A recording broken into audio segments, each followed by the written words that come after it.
Hey, I'm Alexandra Harbushka, founder of Life With Herpes. Okay, today I'm going to talk about 3 ways having herpes actually improves your sex life.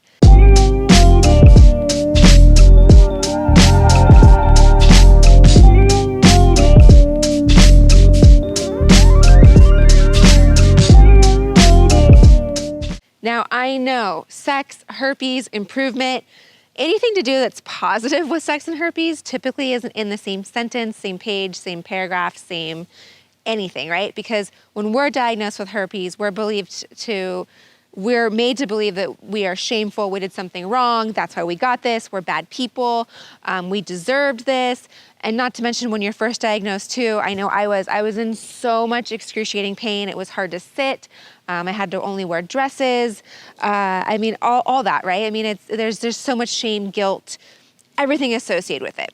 But I can promise you, you will get through that, you will get out of it. That's one of the reasons why I created Life with Herpes, right? I didn't have any of this support when I was first diagnosed, so that's why we're here, that's why I have this video.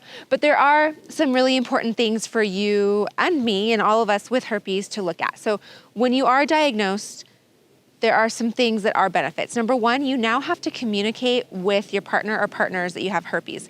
Now, I'm big on communication, first of all. And in general, as a society, talking about sex, talking about herpes, talking about STDs is something that we just don't talk about. We don't know how to talk about.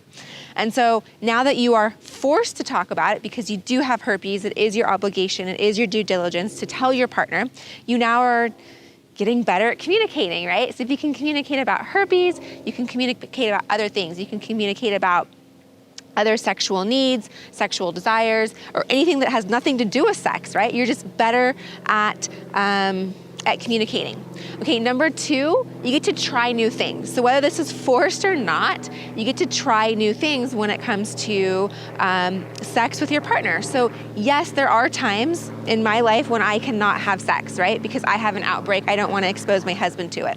So there are times, of course, when you have herpes that you're like, can't really do it. So this is your opportunity, number 1, to communicate, and number 2, to explore new things. So just because you can't have the traditional sex that you and your partner may be normally having, there are other ways to be sexually active with your partner and still get the point across, right? Everybody can leave and go home happy or stay home happy.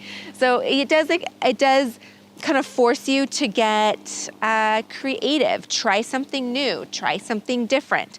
This can be fun. Don't look at it as, oh, I can't have sex because I have an outbreak and I have herpes and my life's over and it's so shameful and blah, blah, blah. Look at it as like, okay, we can't do what we normally like to do necessarily, but let's try and find some other ways that we both can share and be intimate together. Okay, number 3 is basically a combination of the first 2, so communication and try new things. It's intimacy. So when you communicate, when you try new things, you become more intimate with your partner. Intimacy can be on so many different levels, right? You can be non-sexually intimate with somebody, right, and have intimacy, but in this case, I'm talking sexual intimacy. So when you are connected and there is an intimate relationship with your partner, it is built on trust. It is built on communication. It is built on doing new things. It is built on sexual experiences, right? So you are forced, for lack of better words, in a good way to become more intimate, right? So these are all really beneficial things that come to fruition because of your herpes diagnosis.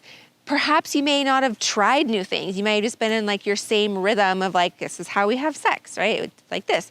Or maybe you wouldn't necessarily feel comfortable communicating. Or maybe, and then if you're not communicating, the trust and the this and the that, and then the intimacy isn't necessarily there. So my point is, this is all good news. Now, her name is not Saxy, it's Sammy. I was combining sex and Sam. Sammy Longo Dissi, and she is a sexological body worker, a former sex worker, and a psychologist. So this is her realm. This is what she's great at. And I interview her on the Life with Herpes podcast. So I'd love for you to listen to it. We go into detail about intimacy. We go into detail about communication. We go into all these details about sex and the myths and things that get construed because of having herpes. So if this is an interest to you, which I'm sure it is because you're watching this episode, I have it linked for you to run over, or however you want to do it. Go over, listen to it, and listen to her interview. Also, she's going to be at our upcoming retreat. So if you want to get her in person, ask her questions, learn more about what it is that she does and how it can pertain to your life, your sex life, your herpes diagnosis, all of that, she'll be at a retreat. So I have the link, pointing to my belly, I have the link for you to book your seat at our next retreat. All right, I will see you soon. I cannot wait. Baby is coming along here, and I'll see you soon in the next episode. Okay, bye.